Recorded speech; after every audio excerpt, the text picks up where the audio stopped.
Welcome to the world of Edgar Allan Poe. Today we're going to be covering the macabre, the dark, the allegorical, science fiction, detective tales, and all of the dark stuff of the 19th century. What's up, everybody? Happy Friday. Today we're going to be covering Edgar Allan Poe, and I think this is going to be an interesting stream. There's a lot of people that are Poe fans out there. And I've had a couple requests, so I thought I would do this and get it going here. I think today we're going to cover some unusual Poe works. We're probably, we could dive into the usual Poe works, The Raven, etc., Fall of the House of Usher. We're going to do kind of a little bit of a comprehensive talk about the life and times of Edgar Allan Poe. But we're mainly going to cover two short stories and a couple poems. I'll get to those in a second. Before we do that, if you're watching this now, please go ahead and like the stream below, share it. We're 5 away from 100 subs, so I'm trying to get that sub count up. We're almost at 2,000 views, so we're making some progress, you guys. I got my Virginia's for Hustlers t-shirt on in honor of Edgar Allan Poe because Poe is most often claimed by cities like Baltimore and Boston, but those places can suck it because no, I'm joking. But Virginia is really where Poe was home. He wasn't born in Virginia. He lived here most of his life. He grew up here. A lot of his professional work took place in Boston and Baltimore. But it was Virginia that gave him his inspiration. It certainly gave him his life in a sense because he was raised by a guy called John Allen and his family. But we'll get into that in a second. You will see in the description you'll see the links for how to support the channel. Especially if you're watching this later, Cash App, PayPal. If you would be so generous, please give all the money you have. Give every little bit you can to support the stream because we're trying to get this going here, and we need all your money so we can throw it in a big old metallurgy. But yes, please support the stream. Support me. I really appreciate it, and I thank you to everyone who has supported me. I thank you very much because that means a lot to me. So let's get started with Edgar Allan Poe. I'm mainly going to be reading from this Library of America edition of Edgar Allan Poe, Poe's Poetry and Tales. This is a great book. I've had this since I was 17. I took a course, an elective course when I was in school, when I was prepping. When I was a young prep school lad, I took an elective course in Edgar Allan Poe, and it really opened. I was already a Poe fan. I liked Poe just like, I guess, anybody, but it was a great course because it was taught by my AP English teacher, a guy named Ron Smith, who is an accomplished poet himself, and has been nominated for a Pulitzer Prize. And I learned a lot about Edgar Allan Poe, especially about his later life and his death. So we're going to get into that, and we're going to see what's up with that. I've got a couple other Poe books here, and this is one that I picked up at the Poe Museum in Richmond, Virginia, and this is the Unknown Poe. This is a good one because it's got works from Baudelaire and Mallarmé, and the French symbolists who were instrumental in getting Poe sort of wider recognition and fame, posthumous fame, of course, after his death. Poe lived from January 1809 to 1849. He was I think he was 40 when he died. And of course, he was the first American writer to make a living completely as a writer. We've said that in other streams. I think we talked about it in the Transcendentalism stream where we discussed Emerson and Thoreau. Go back to that if you want to watch those later, learn more about American Romanticism we also just talked about him in the Lord Byron stream where we talked about the Byronic hero, because Poe in many ways symbolizes, sort of lived the Byronic life. he was maybe, I don't want to say even more so than Byron himself, because he typifies that. What's up to everybody in the chat, especially to all my homies, my kanks and quanks out there, especially TGF. Thank you, Green Feathers, for sharing my streams in your community tab. I really appreciate that. I love you for that, my brother. And thank you to OK and Kristen, Jeff, ADH out there, everybody who's going to join in. I really appreciate it. So let's go. So Poe lived 1809 to 1849. Just a short little biographical introduction here. You know that at this channel, I tend to want to go into the actual analysis of the text in order to judge the works and to glean what we can from the original text in terms of, a worldview espoused by the author. But what we're really going into is the meaning of the work, right? And but I do think, and I've also gotten a bunch of requests for this, that I do think that it is helpful, and it's always interesting to learn more about these writers and to talk about their biography, especially with somebody like Poe, with Byron or Poe. I mean, Byron, we saw when we were reading that book about Byron, that his life was very, and we only went into a fraction of it, but it was deeply disturbing. I think we can say the same of Poe. We know quite a bit about Poe because his work is pretty autobiographical. I mean, even in one of the works we're going to read today, William Wilson, a short story, or that we're going to at least try and explicate, that, a lot of the characters, he will use for characters' names, he will use real people from his real life. Poe was sort of plagued by the lack of copyright laws while he was alive. And this was kind of an issue with him because his work was ripped off a lot. He was highly in tune with the literary world. And that's because he spent a lot of time at magazines, at periodicals, newspapers, writing reviews. He was dialed into the literary world at the time, especially to Europe. He was highly educated. He was smart. He had a certain genius.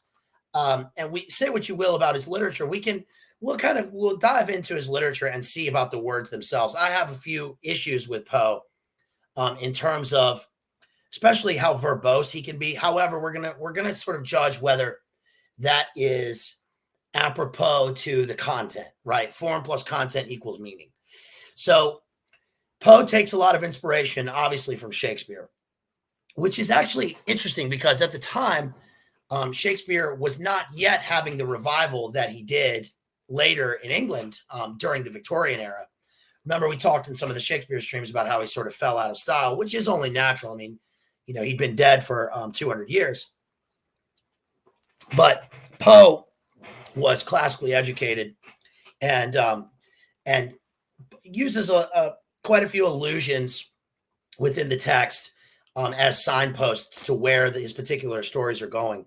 And we're going to see a couple just in this William Wilson short story.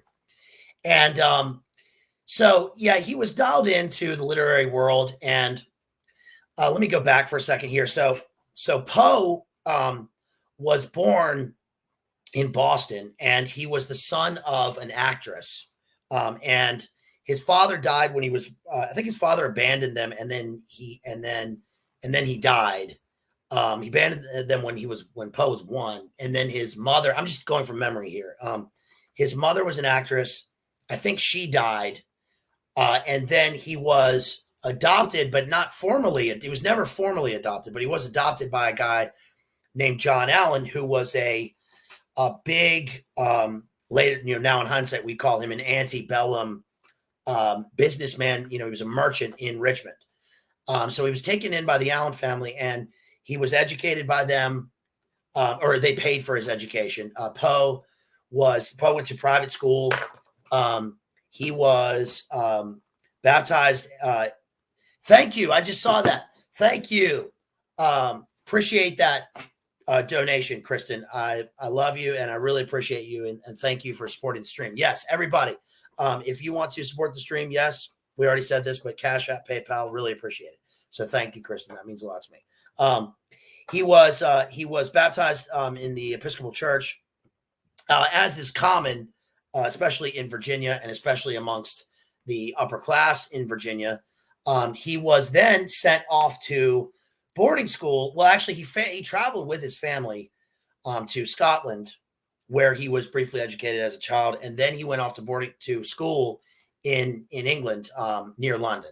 And we'll see that actually his education in London provided him with a lifetime of material about which he wrote, especially in this short story that we're going to look at, because London in the 19th century, and this is even prior to Victoria's ascension to the throne. So when he was a young lad, this is still during the Regency of George the Fourth, if I'm not mistaken. So this was a period of, you imagine Poe stories, and they might not be what you remember from your youth. Everybody sort of remembers Poe, and they have a sort of an aesthetic that they associate with Poe, and a lot of that we find is sort of mistaken. It's like this connotative idea of Edgar Allan Poe, and but certainly the darkness, the fog of the Big Smoke, London, and the Gothic architecture, which especially became prevalent in terms of art and literature during the time of Byron and Shelley a little bit later on, and played a big part with Poe. And it's interesting that Poe is different from Emerson, because Poe was writing an American romanticism at sort of at the same time as the English, which is unusual, because remember, we talked in the Emerson stream about how it's natural that American literature up until the modern era lagged behind European art, right? The space between us did that, and it took, it takes a while for aesthetic movements and literary movements, artistic movements to get to make their way across the ocean.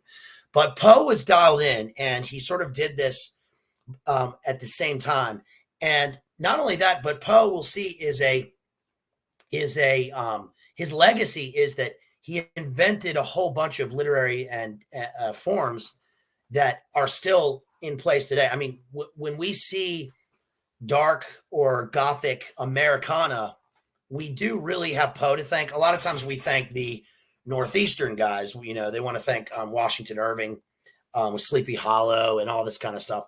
But the aesthetic itself really owes more to Poe. I mean, if you've seen, the John Depp film, Sleepy Hollow, which I enjoy, I think it's a great film. And we could probably do an analysis of that film alone later, because I recently rewatched it for the 100th time. I guess that was around Spooktober.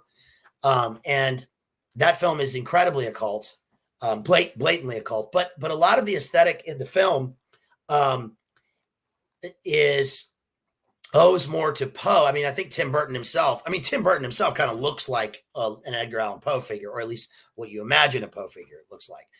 It's interesting that with Poe, just like with Oscar Wilde later on in the 19th century, we think of Poe as having, that famous picture of Oscar Wilde is there's one photo of him. There's one photo shoot that he ever did, because, to get your photo taken in the 19th century, especially like if it's a daguerreotype, it takes years, right? Norm Macdonald has that famous joke about in the future, your great grandkids will be grandparents, and then their grandkids will come up to them and they'll say, hey, Grandpa, what was life back in the old days in the year 2050? And the granddad will say, well, I don't know. Let me show you a picture of every single moment of my life ever, because everything's on our phone, right? Whereas back in the old days, Norm Macdonald's granddad, there was one photo of him, and he had to stand for 8 hours, and he's like this. And he kept asking to hurry up. I got to go slop them hogs. So it took a long time to get the photo taken. And there's really like 3 photos of Edgar Allan Poe, right? There's this one, and then there's like this one, and they kind of, it's the same, right? So anyway, So Poe was educated in England. I know I'm kind of skipping around here, guys, but I'm going from memory. I don't have notes in front of me, and this is just these notes are from the Poe class that I took, I don't know, 25 years ago, and from reading Poe sort of at stages throughout my life. I've read all of Poe. I've got all of his short stories, all of his poems. I've read Tales of the Arabesque a million times. So I'm pretty informed about it, but I'm just going off the top of my head in terms of notes. We're kind of freewheeling it here, guys. We're kind of freewheeling it. So anyway, he then later on he graduated from school and he went to UVA, University of Virginia. Wahoo-wah, bro. Wahoo-wah. Go Hoos. No, he went to UVA, and he dropped out after his first semester because of his gambling debts. The dude was a hustler, right? He was a hustler. He loved gambling. And a lot of the biographies, they always do this. They'll always gloss over the fact that they'll always say, like, okay, so the older biography said that Poe was that he died of alcoholism, right? That he was a, degenerate alcoholic. And then later on, they have been amended to say, and this is one of the guest speakers that we had in this class I took a million years ago was a Poe authority. And the Poe Museum in Richmond is a great source for biographical Poe information. It's housed in the oldest house in Richmond, which is from the early 1600s. Poe didn't actually live in the house, but it's called the Poe House, and it's an old stone house. And that's pretty cool, like, especially if you live in California or something. They don't have, there are no houses from the 1600s. Of course, if you go to England, I drank in a pub called the Old Trip to Jerusalem, which is from the year 1125. So, I guess it's relative in that sense. But anyway, this guy was an authority on Poe, and he's a teacher, he's a professor at University of Richmond. And he told us how his research had led him to conclude that basically Edgar Allan Poe did not die of alcoholism. In fact, he was probably poisoned, not purposefully. He probably wasn't murdered, although we'll see that Poe did have an intense rivalry with a guy named Griswold. And you think of Clark Griswold, but a guy named Griswold, who, I don't know, very well may have done that, but he was probably murdered by the content of how they made whiskey back then, or as Norm Macdonald says, whiskey. And that it was recorded somehow that when he died, I think he died was it in Baltimore or Boston? When he died in Baltimore, I guess, he had gone into a bar and he'd taken 2 shots of whiskey, and then he walked outside and he collapsed and he died in a gutter, in a ditch, sort of a Mozart-esque death, right? Remember, Mozart was buried in a pauper's grave. And Poe was certainly a pauper. I mean, he, sort of like Byron, he was a gentleman without means. Now, unlike Byron, he was born poor, right? He was the adopted son. He grew up, he was born to an acting family, which is very strange. As anybody in this channel or in this, in our sphere knows, there's a lot that goes on in terms of the acting world, and it is bizarre that this merchant picked up this baby from an acting family, and they died. That's I'm not saying there's anything strange there, but there is something there's something weird, just like, I suppose, like there is surrounding any of the rest of Poe's life. So anyway, Poe was expelled from UVA, or he dropped out of UVA. And John Allen was not happy about this. And then he joined the military. He actually signed up for the military, where he was stationed in Charleston, South Carolina for a little bit. He was he was born in Boston, but he was was pretty much a real Southerner as you could get. And that's kind of cool in the sense that all the other people that we read from the mid period of American literature are all from the Northeast. Not in terms of early American literature, because a lot of early American literature is Southern. We get John Smith's diaries from Jamestown, And then we get, the sort of crossover with the political sphere. Because there's not a lot of American literature when you're like in school, you're reading a lot of sort of government and political documents like the Declaration of Independence, you're reading basically a bunch of Virginians, right? Thomas Jefferson, James Madison, etc. But it's interesting that we can finally get this guy, Edgar Allan Poe, who is pretty much a true Southerner, right? So he joins the army, and then he convinces John Allen's not happy about this either, because probably, I assume, because it's unseemly. And so he then gets a commission at West Point. So he goes to West Point. He trains at military school, falls in love with a woman, and then he decides that he wants to get out of West Point. So he tries to quit, but he can't. And then he eventually gets himself court-martialed purposefully so that he can get kicked out of West Point so that he can go become a writer. Now, there's a lot that is also creepy about Poe. Remember that he was in love with, and he married his Thirteen year-old cousin, Virginia Clem, who died.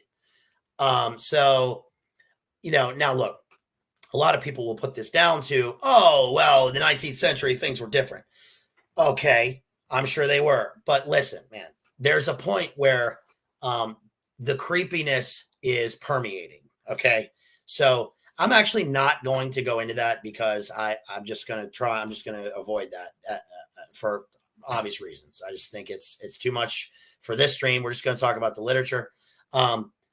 So that happened, but it did inform his work because he lost all of the women in his life that he loved. There was, of course, his mother, and then Virginia Clem, and then the next lady that he loved. He's got a poem called Annabelle Lee. Annabelle Lee is a famous Poe poem that we can look at now.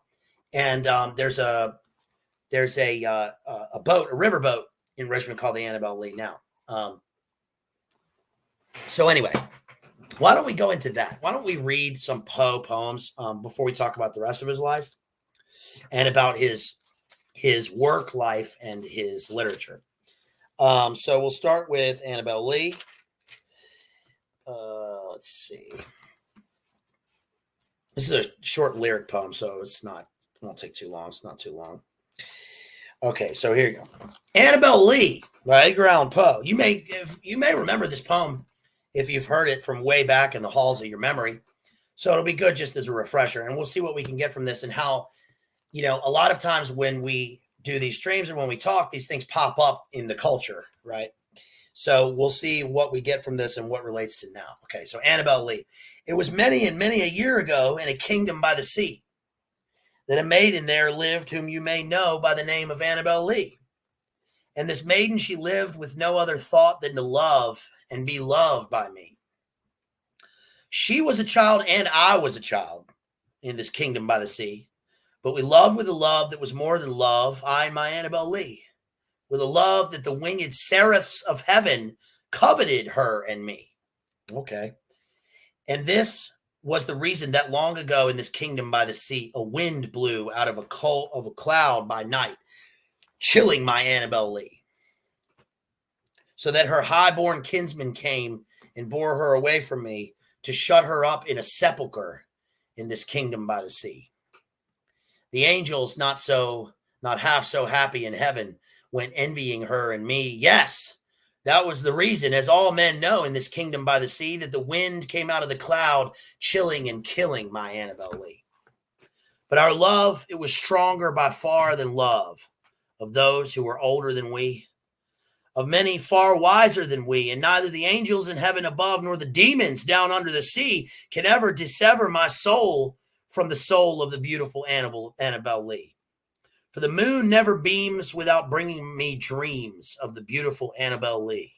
And the stars never rise, but I see the bright eyes of the beautiful Annabelle Lee.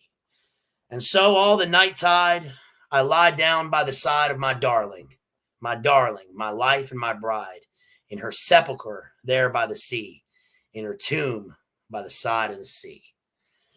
It's a pretty dark poem. It's beautiful, isn't it? It's beautiful and dark, and very Poe-esque. I mean, this is like the definition of an Edgar Allan Poe poem or work, right?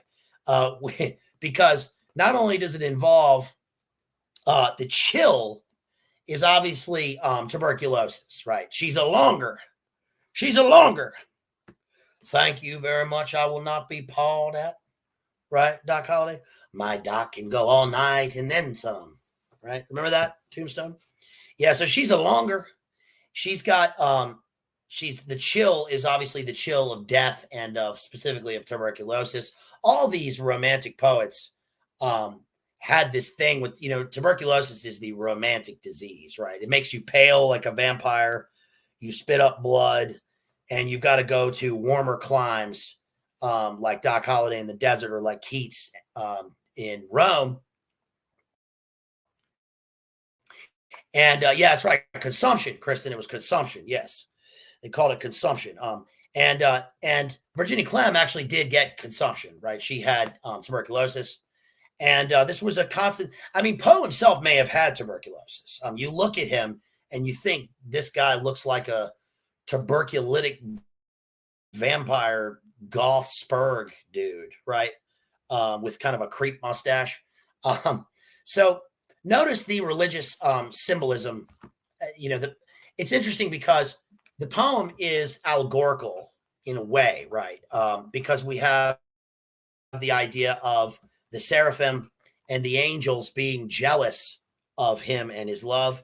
We sort of dive into a weird kind of Neoplatonism here with where he talks about they want to split him up from her because it's like they're one being. What's that Platonic, the Plato thing about, before you're born, you're like a one bubble, a circle, and you're split in half. So you're always trying to find your other half, your soulmate. So it's this idea of like that they were born to be together, and that even the angels are just, it's obviously pure hyperbole, but it's romantic in the sense that, remember, we're also looking at this poem from afterwards. And it's also got, it's got this, the reason that it has the rhythm it does is because, this sort of, I don't want to say sing-songy rhythm, but it's like a ballad. It's a ballad rhythm for a lyric poem, like it's a song, because it is nautical, right? She dies by the sea, and the moon obviously is, you get this Diana image of the moon affecting the tides. So she's like she dies a pure, a pure soul, I suppose. And then of course, the idea of the sepulcher. When I think sepulcher, I always think, the holy sepulcher. And then at the end of the poem, we get these sort of necro PHELIC images of she's dead, but he lies down beside her every night. Now that also reminds me of Romeo and Juliet and Pyramus and Thisbe, Ovid, because we often get this idea in literature and in art of the two star-crossed lovers who are so bound together by their fate and in their soul that they are united even in death, but not in the afterlife, right? They're united in their death, in the method of their death, or they're not united where one is dead, the other isn't, or they, or usually one isn't dead because he has to write about it, right? But we get the night tide, we get the repetition of the darling, and the strange thing I think about this poem is the repetition of the name. We have this name, Annabelle Lee, which is a euphonous name. It rolls, it's like liquid. And the reason he says it so much is odd, because it reminds me of like an incantation, a spell, he repeats it over and over. It's like hypnotic. And speaking of hypnotism, because Poe was a big, he was knowledgeable in the ideas of hypnotism. He knew the current science of the time. He gets criticism now because a lot of his ideas about physics and such are not accurate. But remember, and I think probably they weren't accurate at the time, but it doesn't matter because he has poetic license and he takes what he sort of knows and then makes it his own for his stories. Another thing about the poem is that it's interesting because Poe was in his criticism, in his critical writings, it was a theorist of poetry and of language and how language should go from there. In other words, he thought that language had to be concise, purposeful, and he was against didacticism. He hated didacticism. That's one of the big things. Poe scholars will always tell you that Poe was very much against a teachy tone. He did it. I've said this from the beginnings of our streams that literature is not meant to be a riddle, and it's not meant to be a mystery to be solved. And I always say that because that's one of the big misconceptions that people will have continuously about when they're trying to analyze literature, art, film, etc. That they think that every work of literature, it's like they're supposed to have an aha moment where they go, "Oh, that's what it means. It was a secret, and he was trying to put together a puzzle, and now we get it, and now we're supposed to learn this." But it's not like that. It's not always like that. It's not supposed to be like that. The great works aren't like that. They do give us truth. They show us the way things are, or the way they are supposed to be, or they give us insights into a deeper awareness of religion, of purpose, of spirituality. A lot of times, I mean, with Poe, it's metaphysical, spiritual tone. And a lot of times, in films, we get the sort of Gnosticism, but he was certainly against the didactic tone that was prevalent at the time in American literature, especially with people like Henry Wadsworth Longfellow, who sucks. He's terrible. Or with William Cullen Bryant, who has this famous poem, Thanatopsis, to him who in the love of nature holds, where the syntax is meant to be, you change the words in the line around simply so the line can rhyme.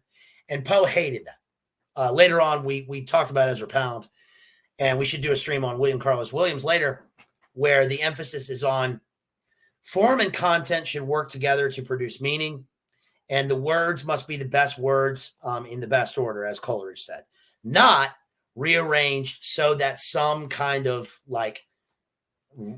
sing-songy, I've said that before, but rhyme can come out of it simply so the poem can rhyme. And this is a pretty good example of that, I think. Why don't we get to one of his poems about hypnotism, or that it's not about hypnotism, but it simply is it surely is hypnotic. And that would be The Bells. Let's see. The Bells. You guys remember this one? This one's great. Okay. So he says, actually, no, instead of the bells, in the bells, he says, in a sort of runic rhyme. Well, that's relevant. Keeping time in a sort of runic rhyme to the throbbing of the bells, bells, to the sobbing of the bells. Keeping time as he knells in a happy runic rhyme. Well, that's actually pretty relevant now, right? Where are we seeing runes? Well, if you're dialed into what's happening now, look at the AZOV space BATTALION, right? Exoteric New York would look good on a shelf next to Esoteric Hollywood. That's true, Stephen. And yes, thank you, Natesky, for sharing those links for me. I appreciate you. So why don't we read A Dream Within a Dream, because this is a pretty hypnotic poem. And you could see later on Roger Corman and people and Roger Corman, Tim Burton types loving a poem like this because it's evocative and it's dreamlike. So why don't we read this, A Dream Within a Dream? You could also see I don't know, some sort of Gahay, metaverse, multiverse person loving this poem because of life is but a dream. All right, so A Dream Within a Dream. Here we go.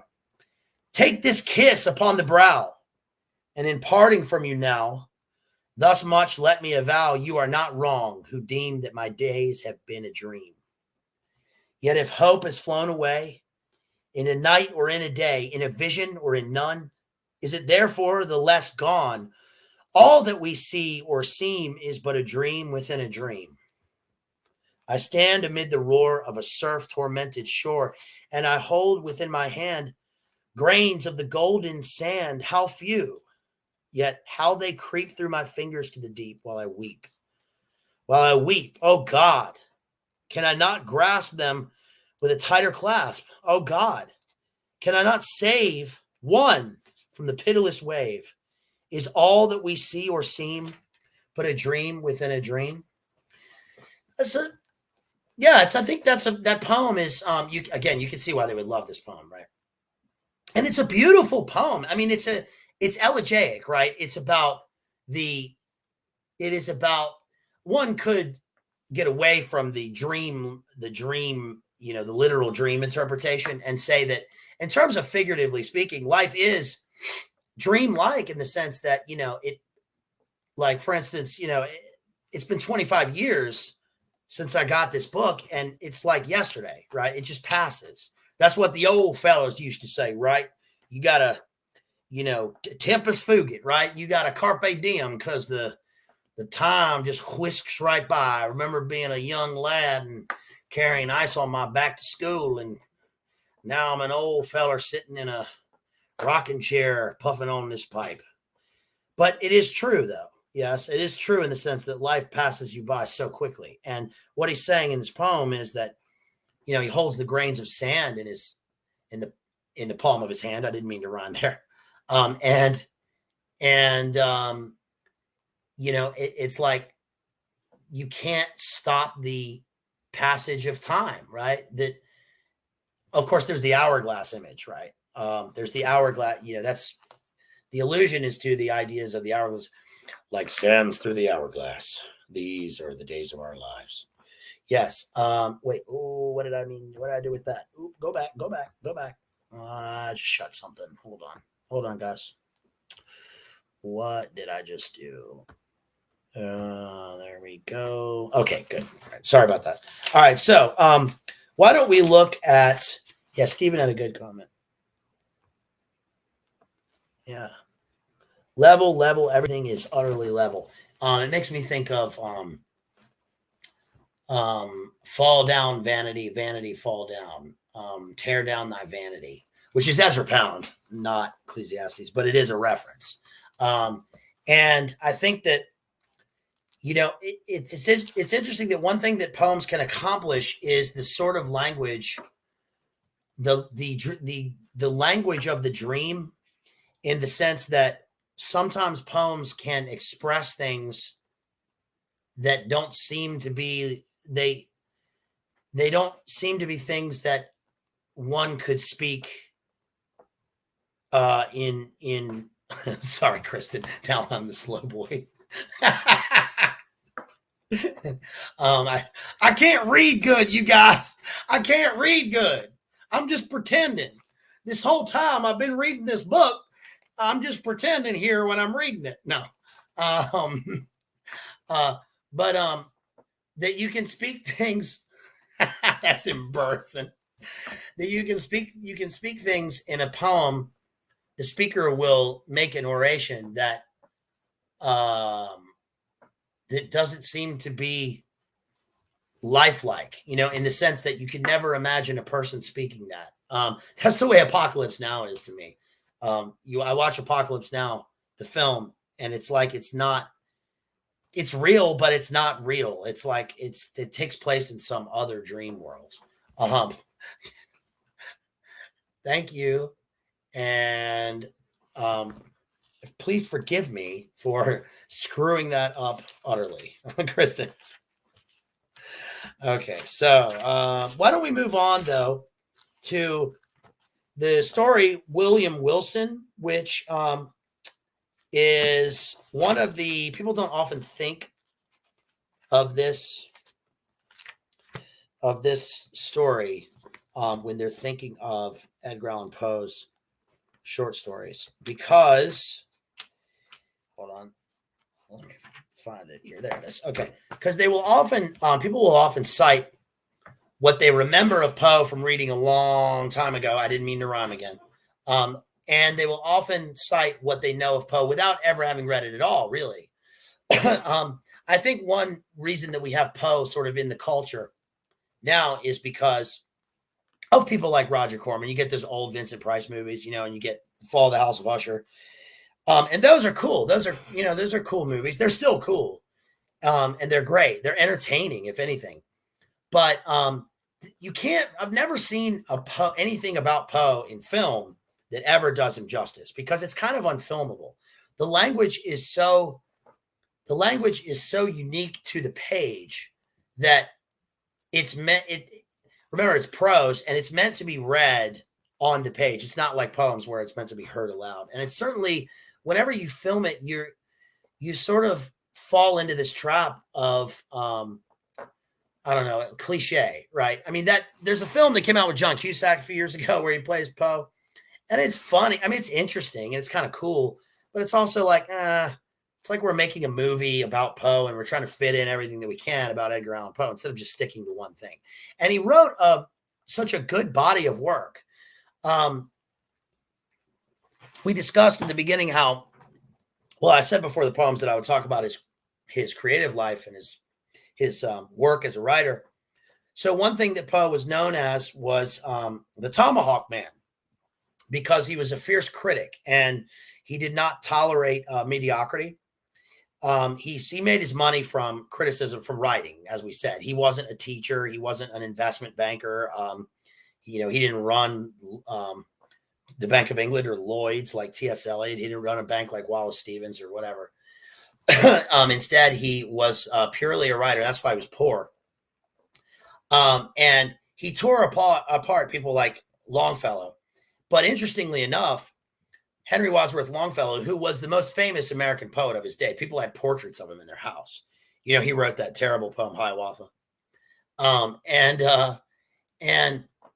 Longfellow was one of the only people that attended Poe's funeral, which says a lot. I mean, that he garnered sort of savage respect, right, amongst his fellow writers. And again, we said that after he died, that he really became famous. Even it crossed back over into America because of Baudelaire and Mallarmé and the French symbolists, which is also reminds me of other. That's kind of, in a way, that's kind of the spirit of the American avant-garde. I mean, remember that America and France had a sort of parody at the beginning of the country because of their part in our foundings, and also because of, the French Revolution and the American Revolution and the Enlightenment and all that. But there is a sort of a good tradition of Americans who are working as artists, but then don't really make it here, and then will go to Europe to work and then make it big and then come back. So such as, for example, Jimi Hendrix did that with London. He moved to London. He did that. Jim Morrison was it Charlie Parker? Josephine Baker did that. But this was sort of a later 20th century jazz thing. Poe, obviously, he didn't go to Paris to do this. It was after he was dead. But you can see why the French would love Poe, especially with a short story like Murders in the Rue Morgue. So now we can talk about some of the things that Poe invented in terms of literary forms. I mean, he certainly invented the detective story. The Murders in the Rue Morgue is really the first English pure detective story. We get now we get these, not archetypes, but we get the kind of brilliant detective with the sidekick who picks up the slack. And later on, Arthur Conan Doyle, obviously used that for Sherlock Holmes. But Murders in the Rue Morgue is kind of funny because, there's a good film version, by the way, with Val Kilmer. It's one of Val Kilmer's first roles, if you haven't seen it. But it's funny because it takes place in Paris, and basically what happens is there's a murder, and someone gets killed in an apartment in one of the arrondissements, right? And they get slashed on the throat with a razor blade, and they can't find the razor blade, and they can't find the, and it turns out that later on somebody like witnessed the killer like jump out the window and kind of scurry down the wall. So you're thinking, oh man, what is this? And anyway, not really a long story, but to make it short, the detective, they realize that the killer is an orangutan. And the orangutan belongs to a Russian sailor, Russia, right? Belongs to a Russian sailor who like got away and somehow climbed up the wall and like was in an apartment and picked up a razor blade, and like the woman came home or whatever and shrieked, and that scared the ape, and he slashes the throat of the woman. And so that's sort of weird. I mean, the story is macabre, but it's bizarre. It's also bizarre because like at the time he's writing this, people had never seen an orangutan before, and even the way that he spells it in the story, it's kind of an archaic spelling. People just didn't know what that was. It's just bizarre. He obviously did the pure Masonic story, the Cask of the Amontillado, which sort of takes, it's about Amontillado, this like port wine, right? And this guy has this bottle of port wine, and anyway, they're in the French catacombs, and a guy, a literal mason, walls a guy up inside the catacombs. And that one would take a whole other deep dive. We'd have to go into the Masonic symbolism inherent in that. And who knows? I don't think that Edgar Allan Poe was a Mason. He could have been, but I don't think he was. And I haven't seen any sort of evidence or anything written that say he was. But he was certainly aware of Masonic symbolism. And I would say that probably his adopted familial connections, they don't necessarily point to it, because I don't want to say it was, at the time, it was probably usual for members of the upper class or for the merchant class to be Masons. I don't think that is true now in terms of a place like in the South. We know that it's certainly true in terms of the upper class in other places, but we can't get into that here. So he also has the Black Cat. And my favorite poem by Edgar Allan Poe or short story rather, is the Black Cat, because it's basically just they're in an apartment, and the guy, again, there's a lot about walls in Poe. He tears down, he hears the screeching, and there's a smell, tears down the wall, and a black cat is eating the face of a corpse and jumps out and onto the guy.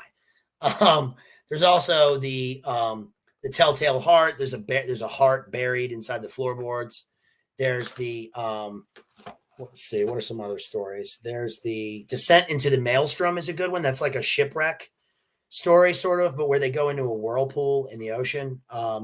There's the message. It's called MS Found in a Bottle. Message Found in a Bottle. Right? Message in a bottle. Message in a bottle. Yeah. Boomer songs forever.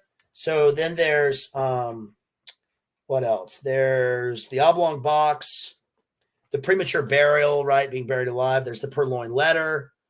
The Pit and the Pendulum is a pretty Masonic story, although it is medieval. There's, what am I forgetting? The Imp of the Perverse.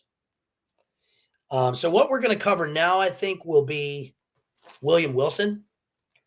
And William Wilson is not really a well-known Poe short story, but it's one that's always stuck with me since I first read it. So let's talk about the short story. So the short story as a genre, first of all, is I guess it's kind of unique, because when we say short story, most people don't realize, the average person will not realize that we're not talking about a story that is short. We're talking about the short story is a literary genre, and it really applies to any work of prose that is under, I guess, about 100 pages. You can have a long short story. Usually that's called a novella. But a novel would be like over 100 pages of a piece of prose, right?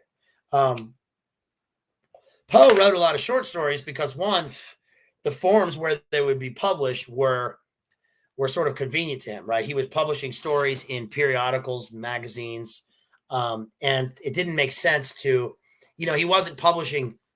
He didn't have the money or the he didn't have the financing or the funding or that just wasn't really available at the time. I mean, you remember that even Charles Dickens, one of the famous novelists of all time, published his prose in like periodical form, right? Like a chapter a week.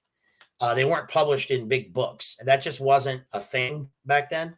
So it makes sense that Poe would write short stories because they also encapsulated this sort of I guess capsule-like settings of the works, because they all have this common macabre theme and weird theme, which is so fun. I mean, a lot of people, Poe is funny. His work is funny.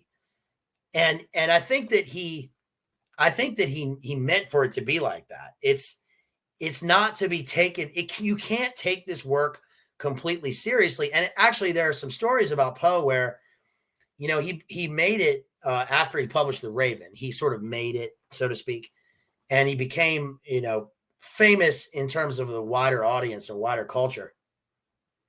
But one thing he would do is when he was walking around Richmond, he would dress in all black, just like you see. And he wore like the sort of early Victorian big coats with like the capes, and children would call him, would see him, and they knew who he was, and they would start squawking like ravens. And they would say, "It's the Raven Man." And they would throw sticks at him. But Poe's response was he would turn his cape out and flap it like wings and run and sort of chase them. And hopefully not in a creepy way. Hopefully it was in a purely innocent way. But that he was, I think his poems are, his short story, his literature altogether it can be so dark that it's funny. Especially the language, the way that he writes. I said at the very beginning that my problem with Poe was that he can be kind of verbose, and that continues to annoy me when I'm reading, because it is sort of the opposite of the economy of language in Shakespeare, or even in Baudelaire, or in especially in Rimbaud in 19th century France. But that's because he's writing prose, and he's kind of trying to spin a yarn, and also because his diction is purposefully archaic, because he's trying to take the reader off to another place in time and provide you with this sort of an ambiance. So what we have in this short story, William Wilson, is we have a first person speaker, which is pretty common in Poe. And he starts off, let me call myself for the present William Wilson. So we know this is a fake name. So that kind of right away gives you the idea of the unreliable narrator, because he's telling us it's not his real name, but by telling us it's not his real name, we don't know whether to rely on this guy or not, right? Is what he's going to say going to be hyperbole? Is he going to lie to us? He tells us that he basically gives a kind of an exposition, right? He tells us okay, this is the story you're about to read. And he says how he says, "I'm the descendant of a race whose imaginative and easily excitable temperament has at all times rendered them remarkable. And in my earliest infancy, I gave evidence of having fully inherited the family character."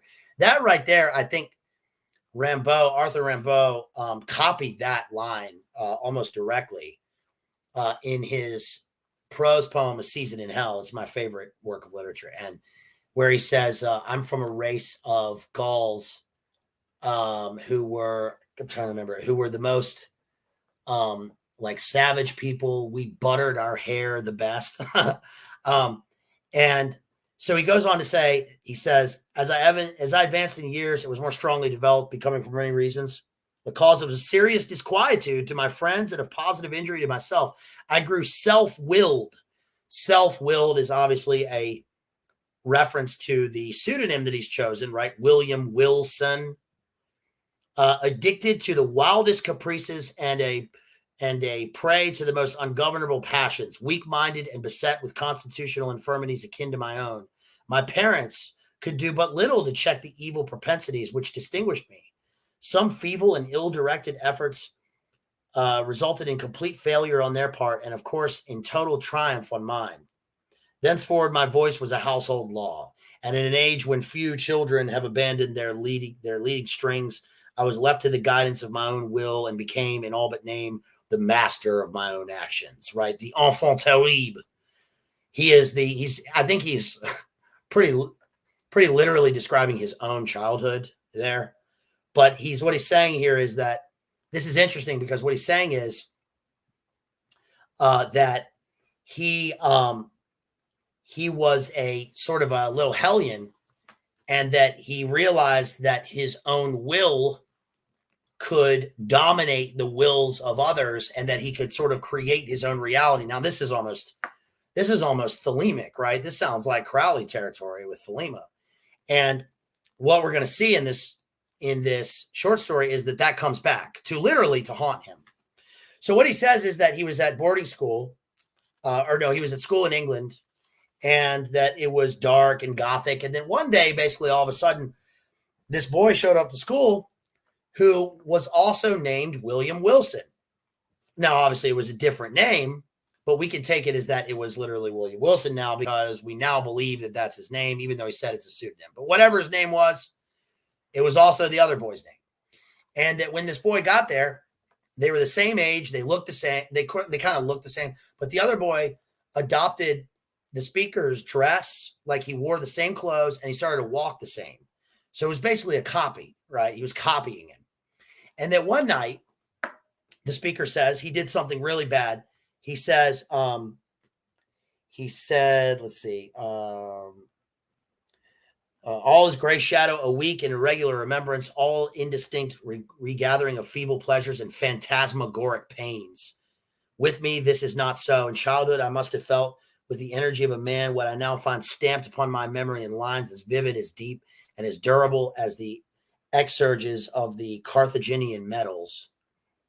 And he says that basically he and his friends, time out of mind, Shakespearean reference, sneak into the boy's room, and the boy had his face covered. He was asleep, and they uncovered his face, and to his horror, the boy's face had turned into his own face. He looked exactly the same, right? And he feels this dread. So then what happens is basically, what's up, Mowgli? How you doing? So what happens then is he goes on to leave school and to basically be a gambler. And we could probably say, right, this is 19th century, that he was a gambler. And I haven't seen any like direct evidence of this in Poe's life, but I would assume that he was an opium addict.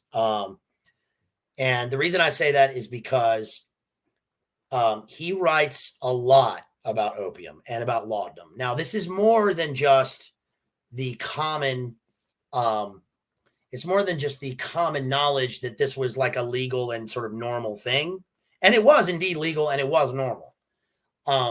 But, you know, knowing what we know about Coleridge, who was an admitted lifelong laudanum addict, right? And about his Poe's privileged background, his traveling, and then later his poverty and his propensity for this, like in his writing. I mean, he writes about it a lot, and it does set a tone and an ambiance within the world of his literature, within the Poe like universe or whatever, right? But I would say that he was probably an opium addict, and so the character in this goes on to be a gambler, probably an opium addict, an all-around sort of degenerate. And later what happens is the guy shows up in his life, and he looks exactly the same. Now, not only does this guy look the same, but this is where it's cool. This is where the story is cool. This is why it struck me for a long time after I first read this. Not only does the guy look the same as him, right? But it is him, right? It's a doppelganger. And this is one of the first examples of a doppelganger in English literature, right? Because think of the idea of what that means. I mean, he's a double. So I've always thought that the idea of like an imposter is really preposterous, if that makes sense. Because like you guys remember like that Mission Impossible movie where Tom Cruise has to wear the mask of Philip Seymour Hoffman, right? And he's like Philip Seymour Hoffman's double, but he's an imposter. And I just remember seeing this in the 80s a lot, like in movies and like in especially like things with secret agents and spies and stuff. You'd always have the imposter, and they would always say he's an imposter or seize him, right? But that doesn't make any sense. When you think about it as a grown-up, it doesn't make any sense. How could there be an imposter? What is an imposter? Right? So you're telling me you're going to have guys around you. You're going to have your dudes around you who they know you. They're around you all the time. No matter what your like position in life is, the people know you, they can recognize you. And all of a sudden somebody shows up and people think that is the person and not you. That's so weird. Could you imagine that happening? But what's weird about it now that I think about it is that it probably is completely possible. I mean, Brad Easton Ellis in American Psycho sort of touches on that, right? That Bateman is an imposter in a way because you see at the end of the work that nobody, you remember throughout the thing, people are calling him different names, right? Hey, Marcus, right? He thinks I'm Marcus Halberstram, right? Or he thinks I'm Paul Allen, this dickhead who works in there, and people mistake him for somebody else, but that's because the idea of like 80s, decadent capitalist, elite society or whatever, nobody really knows one another. It's all superficial. They don't really care about one another. But there's something deeper to be said about that, which is that do people ever really know who you are? I mean, yes, of course, you think that they do, right? But in a way, they don't, they don't really know.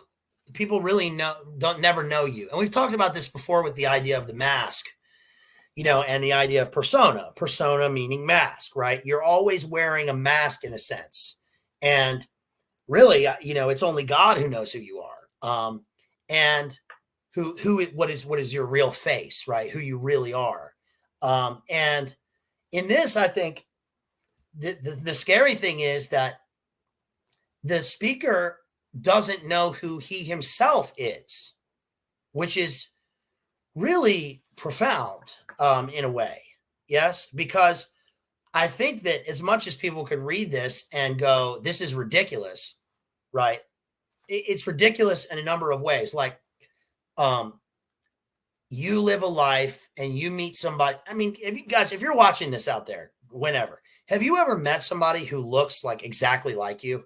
I mean, I remember I saw somebody, I think once, like in a movie or something, who looked like me, but like he didn't look like me. Does that make sense? I mean, people look like other people in a way, but when you see a person who looks like your friend, that's one thing, but seeing a person who looks like yourself is a whole other thing. It's freaky. That's like the uncanny valley level stuff, right? So imagine meeting somebody that looked exactly like you. And then the next level is the person is not exactly like you. They are you. They're your double, right? And they're not you in the sense that like, this is a split personality. You're meeting somebody who is you. And, Jay actually covered this pretty well in his awesome analysis of the movie Enemy by Denis Villeneuve, starring Jake Gyllenhaal and Jake Gyllenhaal.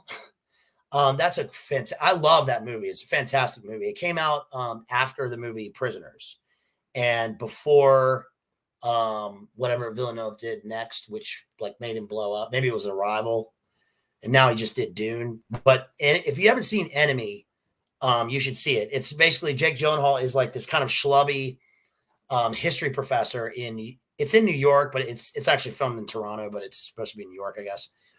And like, he's living this kind of, basic life or whatever. He's kind of out of shape and he's got his like khakis on and his, and then he is watching a film one day. He like rents a movie. He's watching a movie. And then in the background, there's like a, not an extra, but like a kind of a low grade actor. And then he whatever. And then he wakes up in the middle of the night and he realizes what he's seen. He goes back and he looks, and it's the guy looks exactly like him. And as the movie goes on, you know, the big question is like, what is this? Because then the guy lives in this like nice apartment with this beautiful wife, and the wife I think is pregnant. And then the guy decides to like terrorize Jake Gyllenhaal, you know, the original Gyllenhaal, and like switch lives and go sleep with the other woman, pretending that he is the schlub guy so he can switch lives. But then the bigger question in the film is like, you know, there's this whole idea of like this weird, like spider, Eyes Wide Shut club that's going on at the beginning of the film. And obviously the Gyllenhaal character is the one who controls I don't know if he controls it, but he's the one who has the key to the room where this stuff goes on. And that makes sense because, you know, knowing what we know about actors and about the elites and these things, a lot of these things can coincide. And all you got to do is look up, what's the guy's name? They recently did a story in LA about one of these clubs, that is frequented by the guy in the show Silicon Valley. He's an Englishman. Is it Middleditch? Thomas Middleditch? Anyway, total creep. And that he has a lot to do with this. And so anyway, so then the film becomes about, okay, maybe the interpretation is it's actually not his double. It's just that his mind is split, right? His mind is split in terms of he dissociates and he's trying to find his true self. And he sort of recreates these like sex violent acts in order to relive, you know, his original traumatic experience or whatever. But anyway, the reason I'm saying that is because when I saw that film, I thought of William Wilson, because that's kind of what happens in William Wilson, because the character, the speaker, goes to a masked ball, an Eyes Wide Shut event, where the guy shows up and whispers in his ear, and then he unmasks him. And so this is the archetypal unmasking, right? He unmasks him and he sees that it is himself. So is he confronting his true self? What he ends up doing is he stabs him to death. He kills him. And then he looks and he like takes off his mask and he's looking at him. It's like he's looking in a mirror. So obviously whenever we get the idea of the mirror, we get not only the Narcissus myth, right? And we're in love with oneself, but we're getting the idea of confronting one's own psyche, one's own, you're getting to the center of the labyrinth, of the maze. You're confronting yourself. And he finds, so then what we take away from it is that this character has murdered himself, right? And that's pretty profound. It's profound in a number. I mean, that also, we talked about Oscar Wilde before, and that ties into, obviously, into the picture of Dorian Gray. What are you guys saying? Yeah. So that definitely ties into the picture of Dorian Gray, because that is also what happens in Dorian Gray, although that was written in the later 19th century, closer to the 1900s. But, you know, you get a character who is a beautiful young person who is sort of introduced and initiated into this world of elite ORGIEs and promiscuity, and of course the acting, the theater world, because he's in love with this actress who then dies sort of, I don't remember how she died, out of neglect or what. He's introduced to sex and drugs. He's an opium addict. And then he gets his picture taken, or his portrait painted by this artist, the artist who initiated him into this, really. And you realize it's a Luciferian compact, right? Or he makes a contract with Lucifer. Yeah. And that he can live forever in the portrait, or he can live forever here, but he will age in the portrait. And later on, he lives a life of absolute degeneracy and decadence, and starts, you know, he starts killing people just to feel something, and to fill up this hole in his soul. And then later on, has to confront his own image in terms of the portrait, which is this horrid ghoul. And then it burns, and so does he. And I guess now he burns in hell, right? So this is maybe this is I don't know, emblematic of,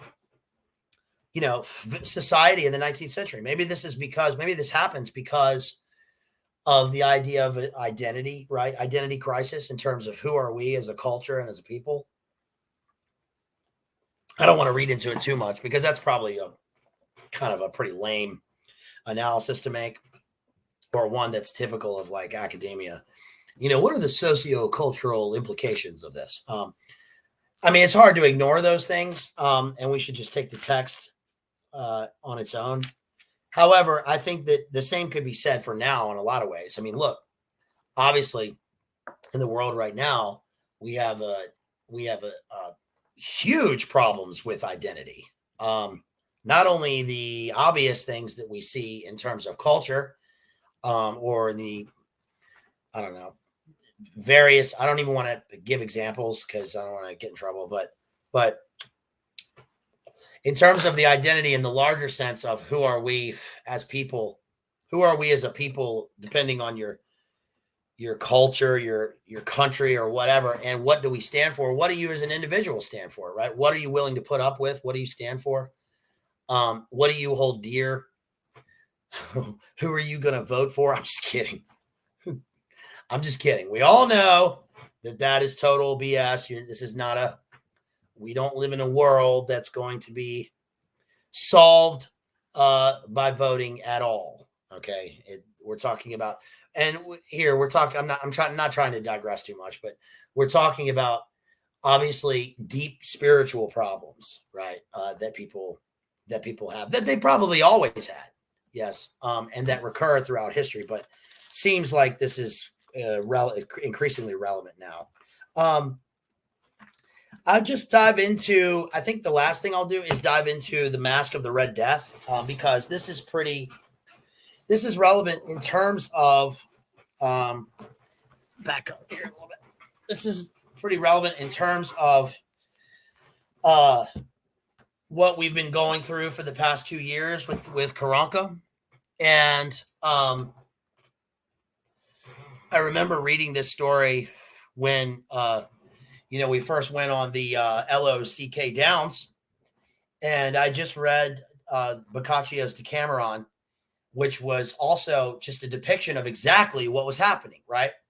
And the Mask of the Red Death is so relevant because it's about a plague, and it ties into, interestingly enough, for our crowd, eyes wide shut-esque things. So here's what happens. It says, I'm going to read specific parts of the text, and then I'm going to kind of give an analysis and try to take it apart a little bit, and then maybe just riff on it a little bit, and then go back to the text, and then we'll be finished. Okay, so The Mask of the Red Death by Edgar Allan Poe. It starts off, the Red Death had long devastated the country. No pestilence had ever been so fatal or so hideous. Blood was its avatar and its seal. Interesting, he uses the word avatar right there. That's interesting because, avatar is obviously a Hindu, an Indian word in origin. But it's interesting that Poe is using this word in the 19th century. I didn't know that the word was around. The redness and horror of blood. There were sharp pains and sudden dizziness, and then profuse bleeding at the pores with disillusion. The scarlet stains upon the body, and especially upon the face of the victim, were the pest band which shut him out from the aid and from the sympathy of his fellow men. And the whole seizure, progress, and termination of the disease were the incidents of half an hour. So this is a true pestilence, right? This is a true plague. This is not a Karanka where, somebody you know's brothers, uncles, somebody caught the coof, and may or may not have gotten sick or whatever. This is a true thing where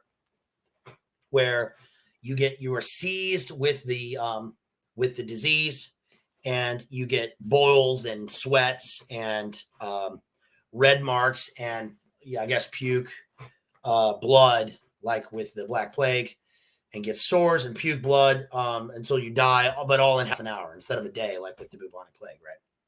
So it's all in the incidence of half an hour. But he says, the Prince Prospero was happy and dauntless and sagacious.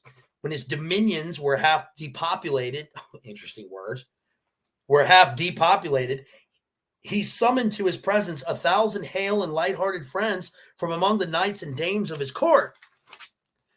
And with these retired to the deep seclusion of one of his castellated abbeys. This was an extensive and magnificent structure, the creation of the prince's own eccentric yet august taste. A strong and lofty wall girdled it in. This wall had gates of iron. The courtiers, having entered, brought furnaces and massy hammers and welded the bolts. They resolved to leave means neither of ingress or egress to the sudden impulses of despair or of frenzy from within.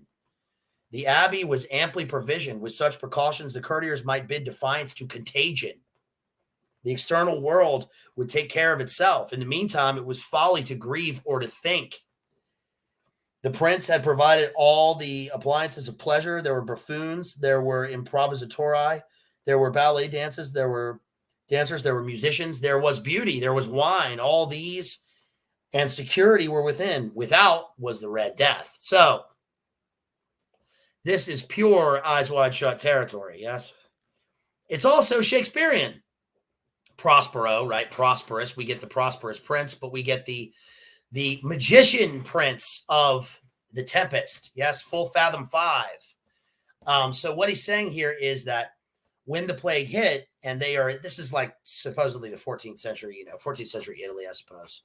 That what happened was the magician prince Prospero is what we can read into this, owns an abbey. When I think abbey in these circumstances, I certainly think Eyes Wide Shut-esque abbey, or like Marc Dutroux or something, the Dutroux affair.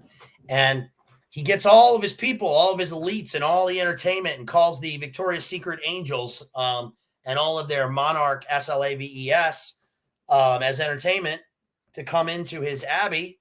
And they weld the gates shut. They shut the gates, and so that nobody can get out. It's not so nobody can get in, it's so nobody can get out, right? And it says that in here they're protected.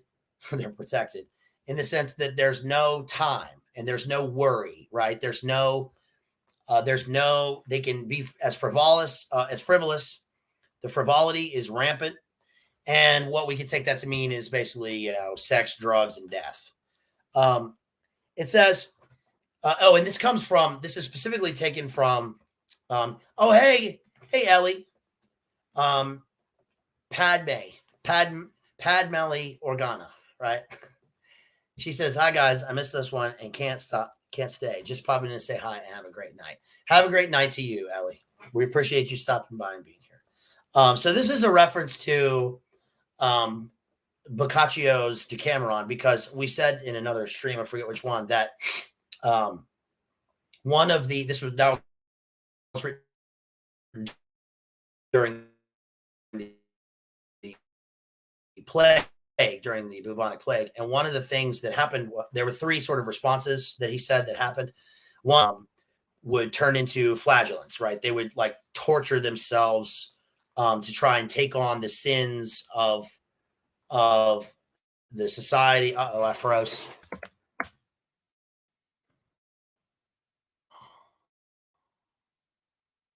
Okay, we're back. Okay, hopefully we're back. Okay, so they would take on the sort of sins of society, like for the plague, and they would try and do this flagellating thing where they would I don't know, take this on so that they could cure society, right? Turn the bit rate down, maybe. Look, Kristen, come on, we're boomer teching here, okay? No. And the other, if we have a problem though, I'll just turn the visual off. We should be fine for now. The other was that they would go out into the countryside and they would simply leave their estates.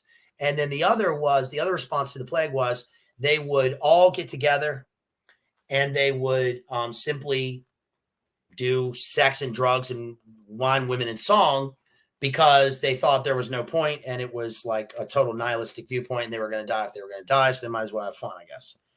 But with the second response, when they left their estates, people in the cities could just go and take over these grand estates and these abbeys because everyone was dead, right? And so that's where we sort of get this story. So he says, it was toward the close of the 5th or 6th month of his seclusion, and while the pestilence raged most furiously abroad, that the Prince Prospero entertained his 1,000 friends at a masked ball of the most unusual magnificence. It was a voluptuous scene, that masquerade. But first, let me tell the many rooms in which it was held. So he goes on to talk about how this becomes a bazaar, and all the rooms are a different color, sort of like a rainbow-esque effect, but we get kind of more of the idea of a Luciferian rainbow. Like I tend to think of, what's that Kenneth Anger film with the guys wearing a leather jacket with a rainbow on the back? Maybe it's Lucifer Rising, maybe Scorpio Rising. But anyway, the rooms are painted different colors, and it's supposed to be kind of a Dante-esque journey into a heart of like a multicolored. All of a sudden, this figure appears, and he's dressed in red. He's like the guy in Eyes Wide Shut, right? What is your name, right? What is the password? Fidelio. That is the password for the house. But what is the password for entrance, right? That dude. And this guy shows up, and like people start dying. And obviously he's supposed to be the embodiment of the Red Death. Yes, the disease itself. He's like the personified Red Death, but he's obviously Lucifer, right? Who it's good of Poe that finally we get a story where it becomes obvious that the dumbass people, instead of taking stock of what's important in life amidst this thing, or being with family and friends, but certainly praying, they go and they be degenerate together in this thing and lock everybody out. And they're probably having seances and rituals inside this place, trying to keep out death, when in fact they are inviting death. So Lucifer shows up, and they all start dying, right? And he says, when the eyes of Prince Prospero fell upon this spectral image, which with a slow and solid movement, as if more fully to sustain its role, stalked to and fro among the waltzers. When I think of the waltzers, you think of the waltz, and you think of that scene in Eyes Wide Shut where, the camera's taking us through the various rooms, and like there's the weird like people that are like, half tuxedo, half dress, and they're like doing this weird waltz, and it's playing an actual waltz in the film. As if more fully to sustain its role, he was seen to be convulsed in the first moment with a strong shudder, either of terror or of distaste. But in the next, his brow reddened with rage. "Who dares," he demanded hoarsely of the courtiers who stood near him, "who dares insult us with this blasphemous mockery? Seize him and unmask him, that we may know whom we have to hang at sunrise from the battlements." Well, the battlements hang from the battlements is a reference to Macbeth, and it's a blasphemous mockery. The irony, because they're in there worshiping Satan, and they say it's blasphemous that this character shows up who's obviously Lucifer. And the unmasking is another example of Poe with his issues with identity and with dissociation and with the true self, which we just got in William Wilson, right? He says, it was in the blue room where stood the prince with a group of pale courtiers by his side. At first, as he spoke, there was a slight rushing movement of this group in the direction of the intruder, who at the moment was also near at hand. And now a deliberate and stately step made closer approach to the speaker. But from a certain nameless awe with which the mad assumptions of the mummer had inspired the whole party, there were found none who had put forth hand to seize him, so that unimpeded he passed within a yard of the prince's person. And while the vast assembly, as if with one impulse, shrank from the centers of the room to the walls, he made his way uninterruptedly, but with the same solemn and measured step which had distinguished him from the first, through the blue chamber to the purple, through the purple to the green, through the green to the orange, through this again to the white, and even thence to the violet era. Decided movement had been made to arrest him. It was then, however, that the Prince Prospero, maddening with rage and the shame of his own momentary cowardice, rushed hurriedly through the 6 chambers while none followed him on account of a deadly terror that had seized upon all. He bore aloft a drawn dagger and had approached in a rapid impetuosity to within 3 or 4 feet of his retreating figure, when the latter, having attained the extremity of the velvet apartment, turned suddenly and confronted his pursuer. There was a sharp cry, and the dagger dropped gleaming upon the sable carpet, upon which instantly afterwards fell prostrate in death the Prince Prospero. Then, summoning the wild courage of despair, a throng of the revelers at once threw themselves into the black apartment, and seizing the mummer whose tall figure stood erect and motionless within the shadow of the ebony clock, gasped in unutterable horror at finding the grave cerements and corpse-like mask which they handled with so violent a rudeness, untenanted by any tangible form.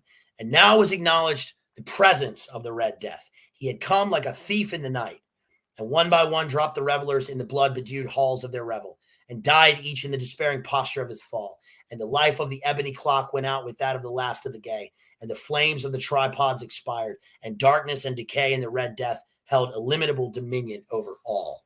So this reminds me also of that scene in The Ninth Gate where they are at the Silver Serpent ritual ceremony at the end, and Boris Balkan walks in and like kills the guy at the altar. They're obviously doing OTO rituals there, but he walks in and he says it's all frivolity and just like ridiculousness, and they don't know what it takes, but they're doing the same thing, right? And he himself tries to raise the devil with his ritual, and that's what they've done in this poem. And we see, notice that there's no speaker in this to witness what's happened. This is it's not a moral tale, but it is from an omniscient narrator's point of view, right? And we're not getting a lesson out of this, but what we are getting is a glimpse into the truth of this. This happens now. We know this happens now.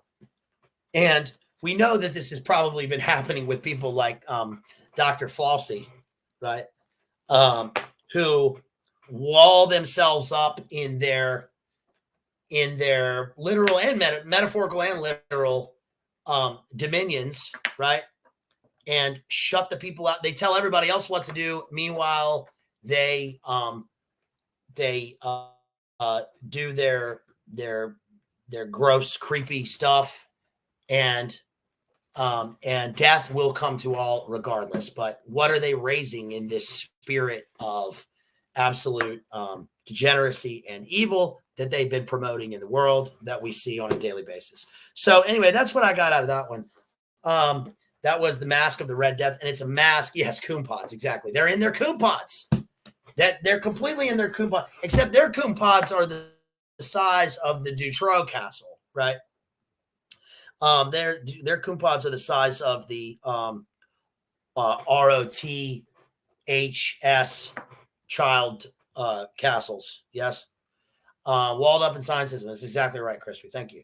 So, in the end, just going back to Poe's own life, he died destitute and alone in a gutter. And I think he was actually wearing someone else's clothes, which is, again, this idea of mixed up identity. Perhaps he was involved in something like we just read. But that's speculation. We don't know. Nobody knows. And his death certificate has been lost. I seriously doubt that he died of alcoholism. And I also doubt that he died of, opium addiction. But he did die at age 40. And even though we like to think that, back in the old days, nobody lived a long life.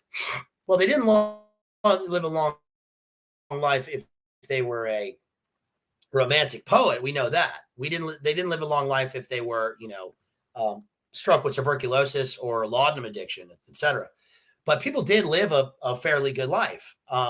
And, that's one of the misconceptions about the medieval world also, right? Is that, listen, man, things sucked in the medieval age because they didn't have the internet. They didn't have modern medicine. They didn't have, look, bro, man, people had family. They had God, they had family, they had protection. They had a social hierarchy, and they had natural food, right? So, it couldn't have been all bad, right? But I think something happened with Poe. Who knows? I know that after he died, um, his rival Griswold, this guy Griswold, uh, Griswold, which is unbelievable, and tried very hard to destroy Poe's name after his death. Right? He spoke ill of the dead in print, tried to destroy his reputation and destroy all of his work. He didn't get it done.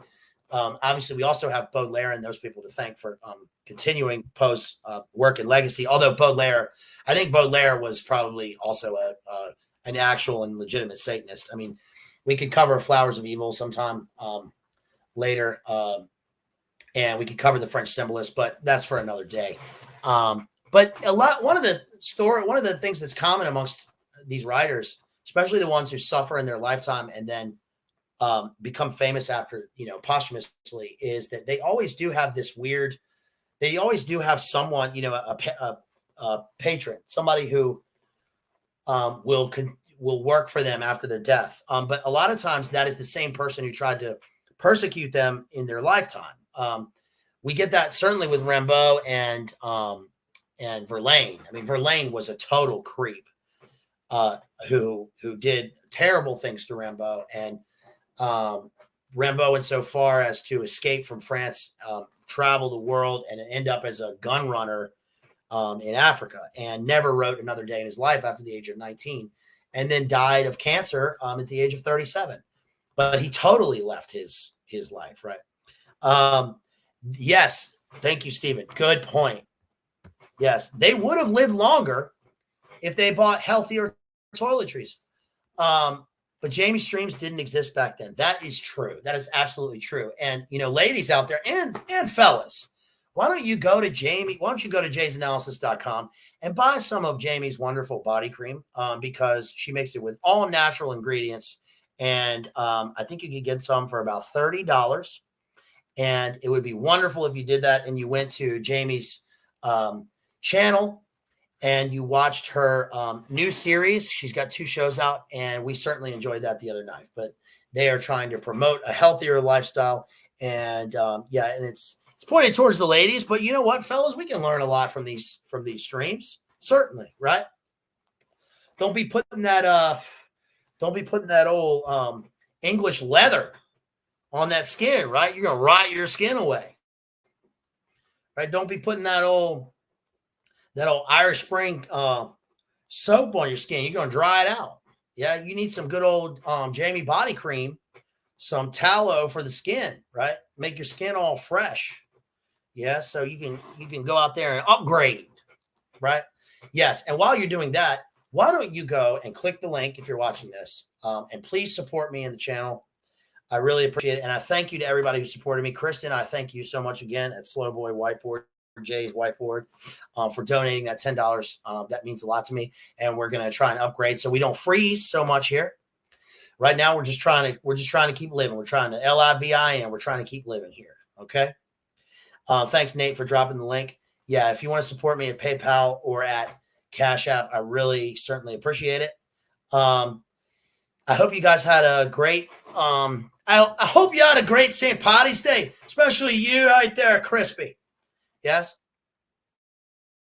I saw that the Apprentice Boys paraded the other morning.